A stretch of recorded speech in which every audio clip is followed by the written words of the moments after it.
in a way that's practical. If I was trying to do an assessment of stackblue.com, I might want a list of every URL that they have in Google for this. This makes it possible. One thing we realized is that the traditional defenses against this, finding these sensitive information leaks or vulnerable software, was to just Google hack yourself. How many people that are responsible for guarding the security of a domain actually do this on a regular basis?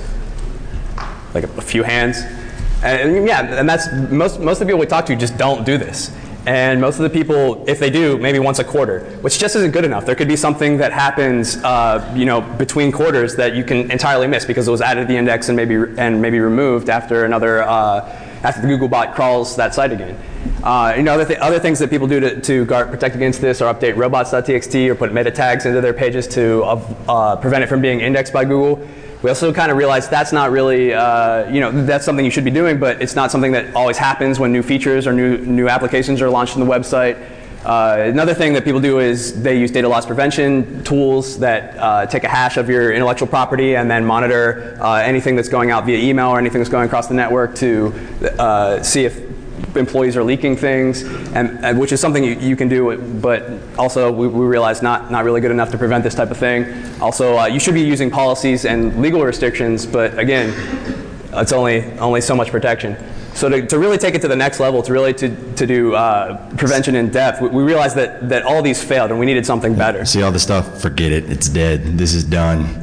This way of doing things is over. It's not effective. As we saw, one or two guys raise their hand and said they Google hack themselves on a regular basis. I think they were probably lying. Nobody does it. Probably lying to you. And because of this, the wolf sock companies of the world are left insecure and just a scary place. So now we're going to tell you about some more advanced techniques that we came up with. Protect your neck, fool. Protect your neck. As we said, the tools exist, but they're not convenient, we realized. We realized that you don't get real-time updates, you don't get multi-engine results, you don't have any way to monitor the data and keep a historical log of everything that's found, and you don't have multi-domain searching. But that's until now. We're going to tell you a little bit about Google hacking alerts and Bing alerts, which is something we came up with. How many people here have heard of Google alerts? Do you use Google alerts? Maybe you get email updates on things that you care about on the web. Maybe put your own name in there and see what's going on with you on Google. If you're really narcissistic like me, you do that.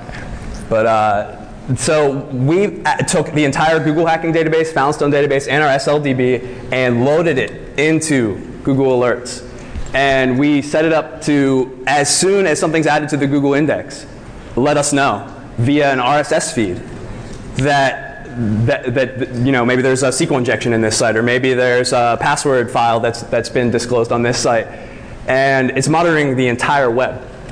We have over 2,400 queries that are loaded into there, and we're getting basically 3,000 to 4,000 updates a day, and finding really interesting things like James Bond's website. Vulnerable to SQL injection. James Bond is in trouble. He needs some help. He's dumping MySQL errors right to the screen. Yeah, mi6.co.uk, which is a really dangerous domain to have SQL injection on.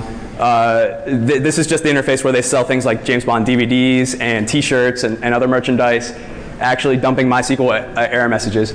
And one thing that I realized about importing this into Google Reader that's really makes it beneficial is all RSS feeds that come from Google are going through FeedBurner. That means they're cached forever.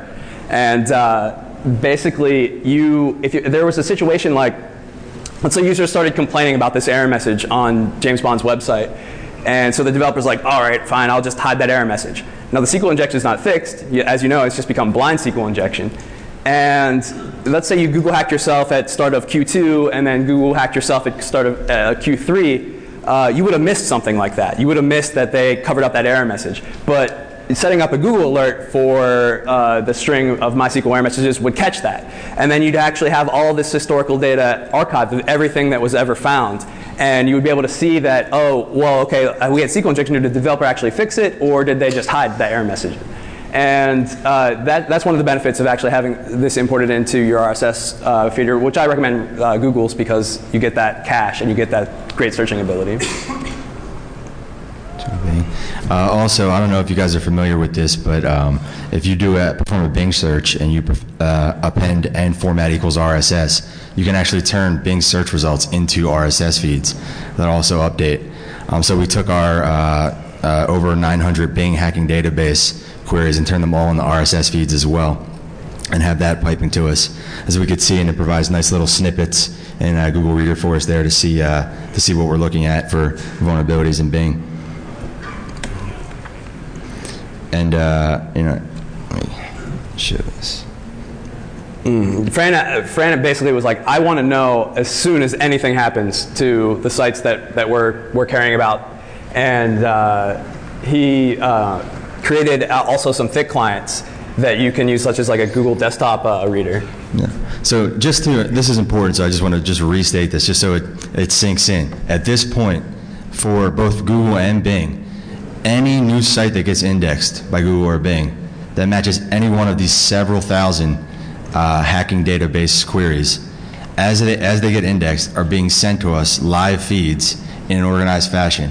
So from this point forward, every single thing that meets the Google hacking database or Bing hacking database is being sent to us and organized for us. We're talking, it's up to hundreds of thousands of vulnerabilities and climbing by 3,000, 4,000, 5,000 a day of vulnerable websites on the internet. And the great thing is, we did all the footwork for you. We loaded all of those queries into Google Alerts, and we can give you, it's available for download right now from our website, the OPML file for this Google Reader subscription. So that's just the XML file that allows anyone to import these types of alerts into their RSS reader. So you just download this file, you subscribe to all the feeds, they're automatically nice and organized for you. You can start searching. This probably one of the largest repositories of live vulnerabilities on the internet, hundreds of thousands of vulnerable websites. Now, like obviously, we kind of, our intent with this was just a way to monitor our own, like the sites that we care about. But this is also the next generation of mass injection tools.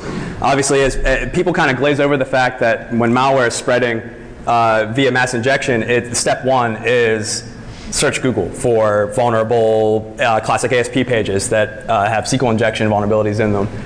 But I probably see that as malware writers get a little bit smarter about that, they'll actually have maybe an RSS feed that's feeding their mass injection worm, so that as soon as there's a new site discovered by in the index, that it's infected with their attack.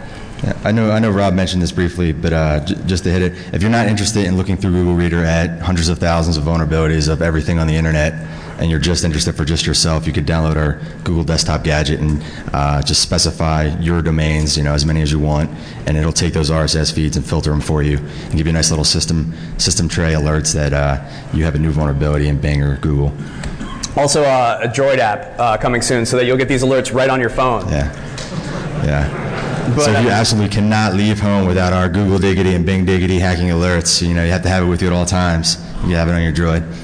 Yeah, so basically all the problems that we saw with this act of just every once in a while searching yourself is really replaced by just having Google's cron system always just run as soon as new things are added to the index and give you these alerts. You're getting them in real time. You're getting them from multiple engines, because we took the Bing hacking database feature of appending format equals RSS to all of those searches, imported those into Google Reader as well. And you're getting historical data that you can search. You'll never miss a vulnerability that was indexed. You'll basically see everything that happens. You kind of get a timeline of what happened when. And this is, as I said, really the most convenient way to do it. Pretty cool. And one thing that we're seeing, and another reason that we wanted to investigate Google hacking, was that the techniques were kind of waning, and no one was really actively developing it, but the search engines were still adapting. Bing's coming out with new features all the time. Google is having an app explosion. In the last 5 years, they've bought a ton of companies. They're integrating those and creating new apps. Google Health is a thing that they have now. How many people know about that? How many people want their healthcare and health records indexed by Google? And nice, easily searchable interface for us to exploit. Yeah, and there's things like the Google code search, which we're going to talk about in a minute. We're talking about the Google Insights for search. Basically, that's their zeitgeist feature. Get the gist of what people are searching for now. Get the trends. We identified that that this treasure trove of information is really useful for spear phishing. We've been calling Eric Schmidt every day. He hasn't returned any of our phone calls yet. So I mean, basically, if for those of you that don't know, he's the CEO of Google, and he, if you're looking for information on specific people that you maybe want to find their individual email address or their phone number to try to social engineer them or try to basically send them malware via an email. And we're also leveraging Google Code Search. How many of you guys are familiar with Google Code Search? About half. Yeah, so what this lets you do is actually use Google to search open source code repositories, things like SourceForge, things like Microsoft's Codeplex, and even Google's code repository that they provide. It's just a subversion, but it indexes all of that code, and you can write regular expressions against it. You can search for things such as a select query that's also utilizing request.queryString in the same line, and identify SQL injection, identify remote file includes, identify cross-site scripting. And we realized that that this is extremely valuable information. You just want to skip over that demo?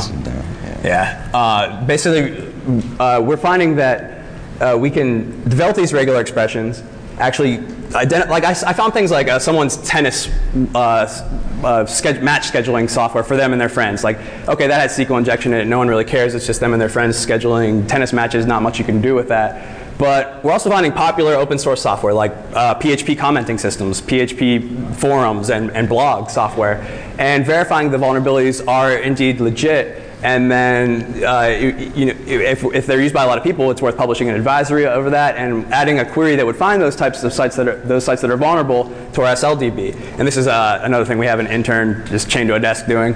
Oh. And so we're seeing one thing that he found. He actually reads Chinese, which was helpful because he found a site that is a blog software that's vulnerable. It has a powered by this blog name, version number at the bottom of the page, and then you can also, so you can search for that string, and then you can search for in URL member.asp, which is the vulnerable page, and we're seeing thousands of results of people in China using this blog software that's vulnerable. Yeah, so it's kind of a two-stage process of using Google Code Search to look for SQL injection in software to begin with, finding a vulnerable blog software, then developing a regex for powered by that blog software, and then finding, I think for that particular case, it was over 25,000 people who were actually using that blog software that we knew was vulnerable to SQL injection. So. And conversely, the black hat side of this is that this is going to be another evolution of the way mass injection attacks will spread. You'll do that same process, although rather than doing the good guy thing and publishing an advisory and putting out something to help people find these sites, you can just search the web and mass inject them. How many people have heard of black hat SEO? It's search engine optimization. Basically, the concept of getting search results for certain terms that are searched to the top of the results. Like you want to get ideally in the top 10 Google results, and you're going to get the most visitors. And black hats are using this technique to actually take whatever's the popular search term of the day. Maybe when when Twilight comes out, a lot of people are searching that, and it was actually identified. When the World Cup was out. Yeah, when the World Cup was out, that it was identified that a lot of the malware links were rising to the top of results for the World Cup. And what was it? Like some kid you grew up with on Fox News talking about the Twilight results. Yeah, some kid I grew up with who, he used to beat up. He got himself a spot on Fox News as an internet expert, and he gave a short segment on when Twilight came out about black hat SEO, and basically said the defenses were to eyeball the URLs and Google results and see if it looks okay or not, which is possibly the worst advice that you could possibly give. Yeah, there's no way you can tell these are actually trying to attack you. You might get, I mean, maybe your expert eye is a little bit better than your mom's, but your mom doesn't know that the fake AV software that her computer box is telling her that she needs is something that she shouldn't install. But one thing that Google provides is the Google Trends and Google Insight for Search to kind of get an idea of what people are searching for the most. So this is the technique that attackers are using. One thing that was identified was that since 2004, is it, that lyrics was the #1 search term? Yeah, and I guess that makes kind of sense. I mean, you're in a car, you hear a song that you like, you know, it's Lady Gaga, you know, Poker Face,